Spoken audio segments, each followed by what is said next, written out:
Here in America, it's Christmas time, and everywhere people are busy wrapping gifts, attending parties, and making plans to spend time with family and friends. But without a doubt, the symbol of the Christmas season is the Christmas tree.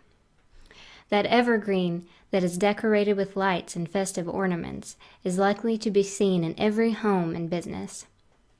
Except for mine. I don't have one. I'll give you a moment to get over the initial shock of that statement. Are you good? Let's continue. I'm sure the question on your mind is why? While I can't deny the beauty of a well-decorated tree, I also find them creepy.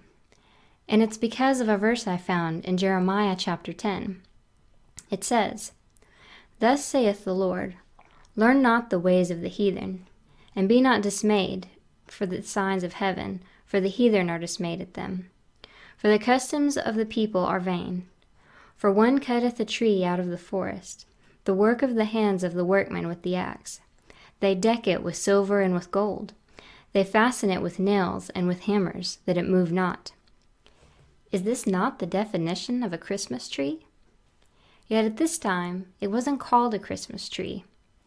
You see, the worship of trees was tied to polytheistic worship, specifically to the worship of the false gods Baal and Molech. In Judges chapter 3 and verse 7, it says, "And the children of Israel did evil in the sight of the Lord, and forgot the Lord their God, and served Balaam and the groves." Again in 1 Kings chapter 14 and verse 22, "And Judah did evil in the sight of the Lord, and they provoked him to jealousy with their sins, which they had committed above all their fathers had done. For they also built them high places and images and groves on every high hill and under every green tree." Followers of these false religions would leave gifts and tributes to their false gods under the trees in order to gain favor with them. In some cases, they would burn their children alive underneath the trees as sacrifice. This is evidenced in Leviticus chapter 18 and verse 21. "And thou shalt not let any of thy seed pass through the fire of Molech, neither shalt thou profane the name of the Lord thy God. I am the Lord." And again in Jeremiah chapter 32 and verse 35. "And they built the high places of Baal, which are in the valley of the son of Hinnom, to cause their sons and daughters to pass through the fire unto Molech, which I commanded them not. Neither came it into my mind, that they should do this abomination to cause Judah to sin." God was so angered and offended by this pagan worship that he would order the children of Israel to cut down groves as they conquered their enemies. Judges chapter 16 and verse 25. "And it came to pass that same night that the Lord said unto him, Take thy father's young bullock, even the second bullock of 7 years old, and throw down the altar of Baal that thy father has, and cut down the grove that is by it.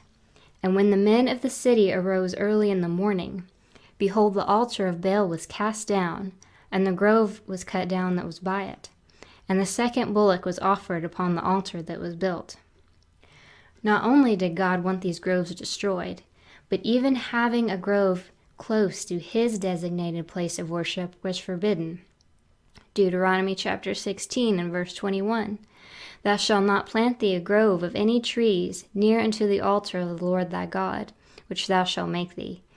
Neither shalt thou set thee up any image, which the Lord thy God hateth." Now, I know, none of us are worshiping Christmas trees, or Baal, or Molech. Yet for me, personally, after reading all these verses, I can't help but look at Christmas trees a little bit differently. When I see that evergreen tree decked with silver and gold, with the gifts resting beneath, I can't help but feel uneasy.